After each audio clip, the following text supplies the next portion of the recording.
Bom dia, mais uma manhã com Deus, priorizando a palavra de Deus. E nesta manhã do dia 18 de maio, nós vamos meditar de Jó, do capítulo 11 ao capítulo 13. Que a paz do Senhor encha o teu coração nesta manhã.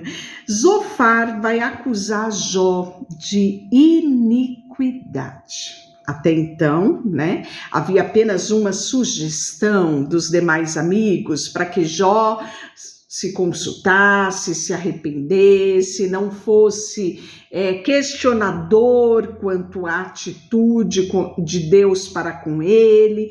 Mas agora nós vamos ver a primeira fala de Zofar, Até então, nós vimos a palavra de Elifaz, lá no capítulo 4, capítulo 4 e capítulo 5. Depois Jó vai se justificar, vai contender com Deus. Bildade, no capítulo 8, vai falar. Jó, no capítulo 9 e 10, também vai ter fala dele. E agora Zofar, que é o terceiro amigo, vai se manifestar.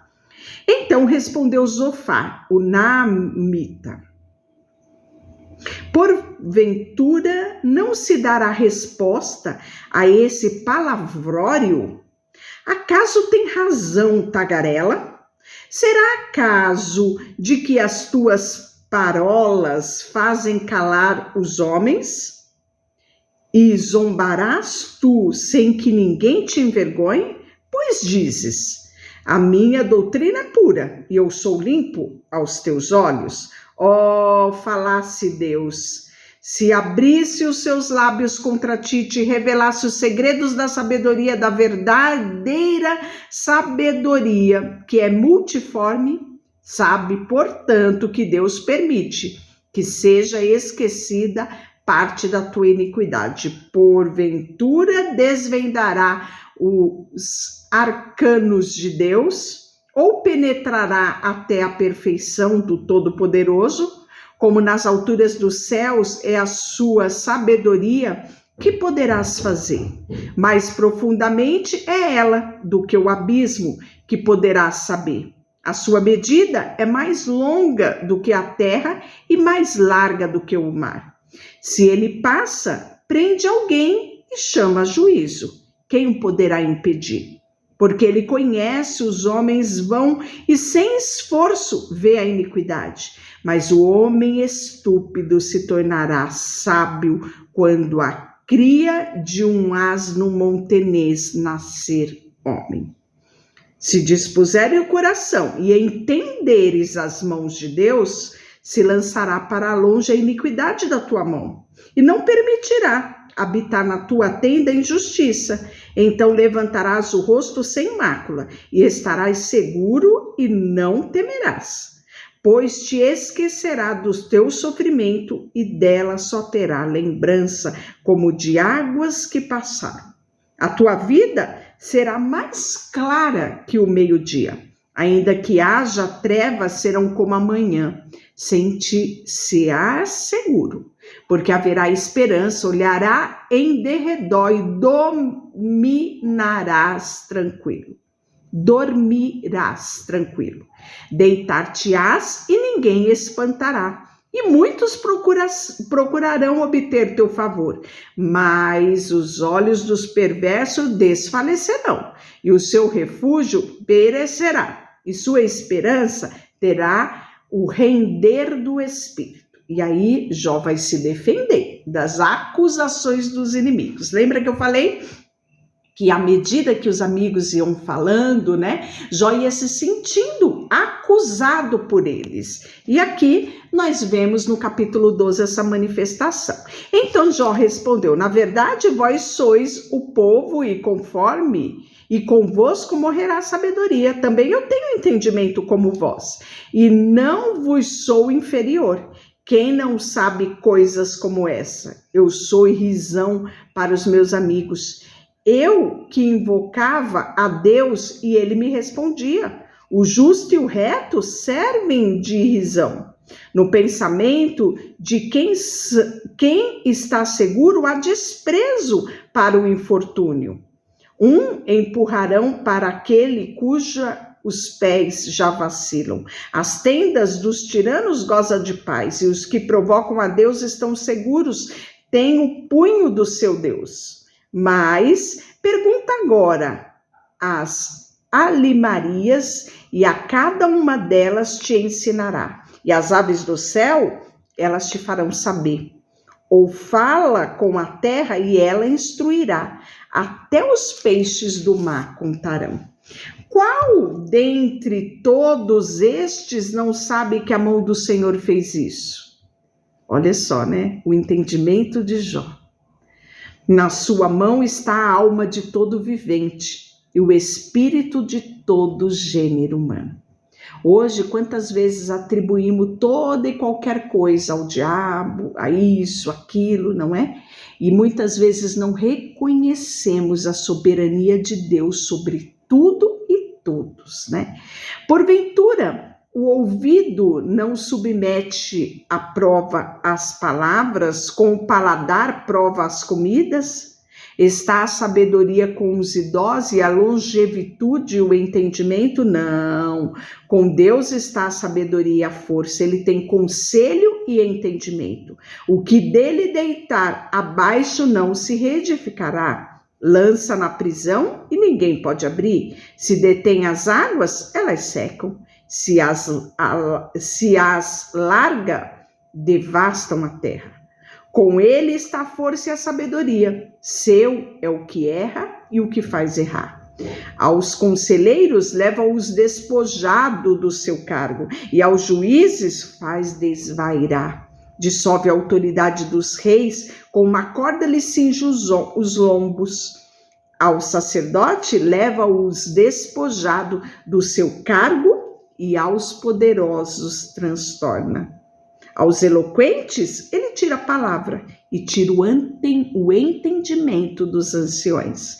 Lança o desprezo sobre os príncipes e afocha o cinto dos fortes. Das trevas manifesta coisas profundas e traz luz à densa escuridão. Multiplica as nações e as faz perecer. Dispersa-as, de novo a congrega. Tira o entendimento dos príncipes, do povo da terra, e os faz vaguear pelo deserto sem caminho. Nas trevas andam de apalpadelas, sem terem luz, e o que faz cambalear como o ébrio. E aí, mais uma vez, né? Jó vai defender a sua integridade. No capítulo 13, ele fala assim: eis que tudo isso viram os meus olhos e os meus ouvidos ouviram e entenderam, como vós o sabeis, também o sei, não sou inferior. Então, mais uma vez ele repete isso, não é? Mas falarei ao Todo-Poderoso, quero defender-me perante a Deus. Vós, porém, besuntais a verdade com mentira, e vós todos sois médicos, que não valem nada. Tomara vós calar-se de todo, que isso seria a vossa sabedoria. Ouvi agora a minha defesa e atentai aos meus argumentos dos meus lábios. Porventura falareis perversidade em favor de Deus? E o seu favor falareis mentira e sereis parciais por ele? Contenderei a favor de Deus? Ser-vos-ia bom se ele vos enquadrinhasse? Ou zombaria dele como se zomba de um homem qualquer? Acerbamente vos repreenderá, e em oculto fodes parcial. Porventura não vos amedrontará sua iniquidade, não cairá sobre vós o seu terror? As vossas máximas são como provérbios de cinza, e os vossos baluartes, baluartes de barro. Calai-vos perante mim, falarei eu, e venha sobre mim o que vier, tomarei a minha carne nos meus dentes e porei a vida na minha mão. Eis que me matará, já não tenho esperança, contudo defenderei o meu procedimento. Né? Como se Jó falasse, eu já estou perdido, já estou aqui à beira da morte, mas defenderei o meu procedimento. Quando ele fala, defenderei a minha honra, né? Também isto será a minha salvação, o fato de que os ímpios não vir perante ele. Atentai para minhas razões e dai ouvido às minhas exposições, tenho já bem encaminhada a minha causa e estou certo de que serei justificado. Quem há que possa contender comigo nesse caso, eu me calaria e renderia o espírito. Concede-me somente 2 palavras, então me não esconderei o rosto. Alivia a tua mão sobre mim e não me espante o teu terror. Interpela-me e te responderei.